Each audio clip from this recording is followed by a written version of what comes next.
Here he is, the champion.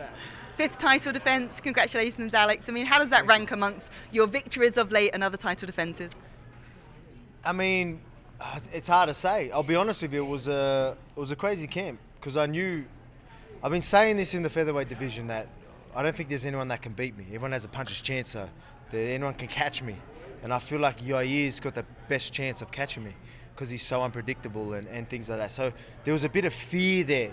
So I worrying like, oh man, this could be it. He's unpredictable. I could run into something. Which made me prepare how I needed to. And did everything right, which was good. It excited me in camp, which I was very thankful for. It's lucky I have that mindset to be able to do that. But it was, so there was a bit of fear there. But I mean, a couple of days ago, there was a switch. There was like, enough of that. You showed him respect. You did what you had to do because of how you respected him. But that's got to stop. You're too good. You're the best in this division by far. You're too strong. You're too powerful. You're too fast. Go and show him. So that's what I did. You said to me yesterday, you said the fact he's very creative and unpredictable leaves openings that you were going to capitalise on. Do you feel, you imposed your will early, obviously, with all those takedowns. Is that what you feel you did tonight? Well, yeah.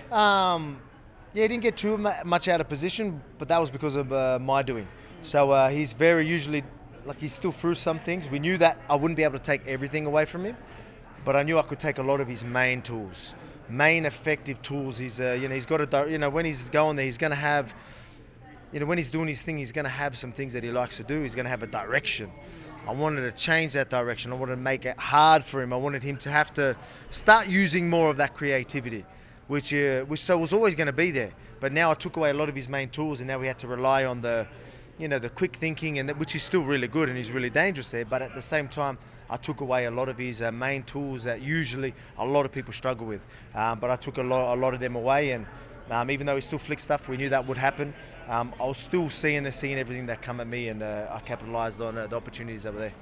Tell us about this arm injury and the fact you're going to need a bit of surgery. It possibly rules you out of a lightweight fight with Islam again in October. I wouldn't say it rules me out. I wouldn't say it rules me out. They didn't want me to scare people with that. I need to get a few things fixed up. But I mean, everyone knows what I'm like. I mean, I broke my hand in July, and then I was in there in October. Same, exactly the same. I was there, backed up, ready, and that was worse. That was a longer recovery. This will be quick. You don't need to worry about that. It's just, I want to be able to go through camp and not have to be on medication to get through, not have to have cortisones. I want to be able to re-naked choke. I want to be able to bend my arm. I want to be able to straighten it. So we just need to get it fixed. I'll do that, but yeah, I got through, which is good. I went and did my thing, and now I just quickly get surgery. Got a new bubs on the way. And then, again, I'm professional. I'll be back in the gym 2 days after the surgery. Don't worry. Bob, congratulations on an impressive performance and a great win. You are closing in now on Jose Aldo's 8 title fight wins in the featherweight division. Do you believe that you have now surpassed him as the greatest featherweight of all time? Man, look, that's not up to me. Aldo is an absolute legend. He's a Hall of Famer. He just got it, and he's well deserved. I mean, how about that video? I'm sorry to change the subject, but that video of him, what it meant to him, I almost started crying myself. Honestly, when I watched that, I thought that was incredible. What an absolute legend. I'm not here to say that I'm, he is a legend of the sport. Am I doing great things against very, very high-level competitors? Yeah, I am, 100%. But he is a legend. All that stuff is for other people to decide. I'm just going to keep doing my thing anyway. It's funny, at the corresponding event last year, you put on a striking masterclass against Max Holloway. Tonight, in the first 2 rounds at least, it was a grappling masterclass against Yair Rodriguez. Was that always the plan, to get him to the ground? Oh yeah, it was always. Look, man, you don't want to just stay. Again, his best chance was to catch me. I wanted to take a lot of that away from me, which I did. I was going to land some things, but zap the life out of him. Fight smart. You know what I mean? The thing is, I want my fights to be fun as well. But I know when I grab people, I'll try and dump them on the head. I'll try and punch the head through the canvas, and it's fun. There was blood going everywhere, so I'm sure it was still fun. I've got to go watch it back. But, I always try and make sure the ground and pounds looks fun and keep it exciting even when I am grappling. So, that was always the game plan, zap the life out of him and see what could happen, and then end up catching him on the feet and then got the finish. Well, do you have a message? You won 18 straight rounds as a featherweight. 18 straight rounds. Yeah. What does that level of excellence mean? Is that? That's not surprised. You know what I mean? But look, that's cool. You know what I mean? It's just shows you where I'm at. Again, I've got a lot of respect for my opponents, but look what I'm doing. You know what I mean? And the reason why you're going to see me do this every single time is because I'm doing things like that. You know, I'm winning every single round, but I don't prepare like that. I don't sit there and my mentality isn't, these guys aren't even going to win a round of me, whatever. I go in the gym expecting the best version of the person in front of me. I prepare accordingly, and you see me show out. And that's something that you see me getting better and better every single time. I'm more passionate than ever. There's not many people that are in this position that are somehow more passionate when they first got the title.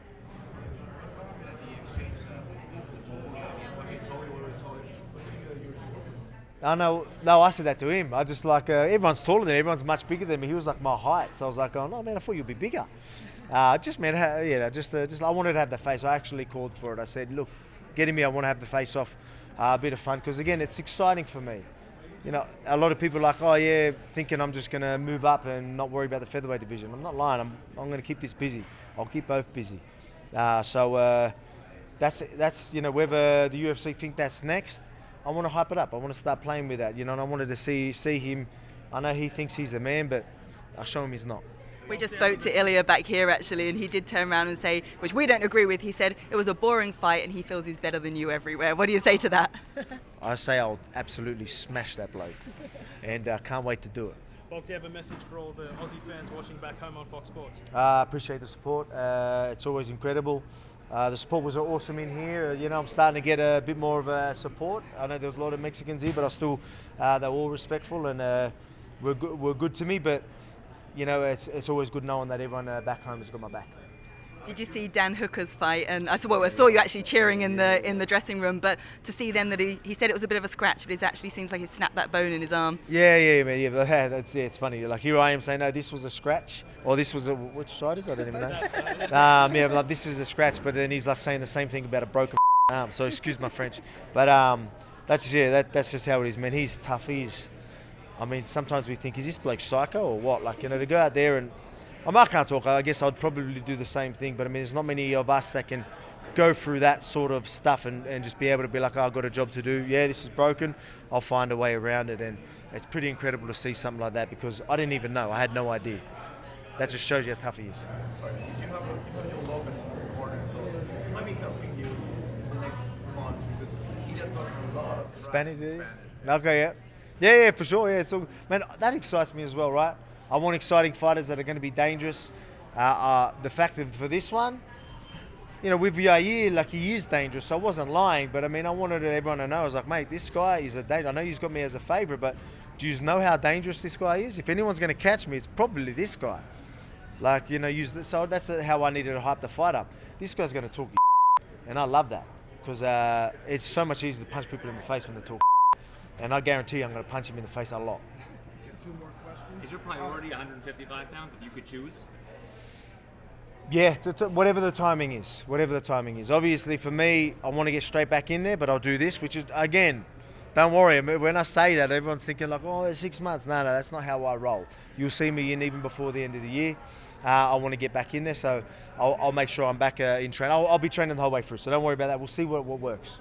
Whenever there is... I know it's not the time to make a fight, but October in Abu Dhabi against Islam, would you be down for that? I'm definitely not ruling that out. Like I said, even though I've got to get this done, I'm going to be trained, I'm going to be fit.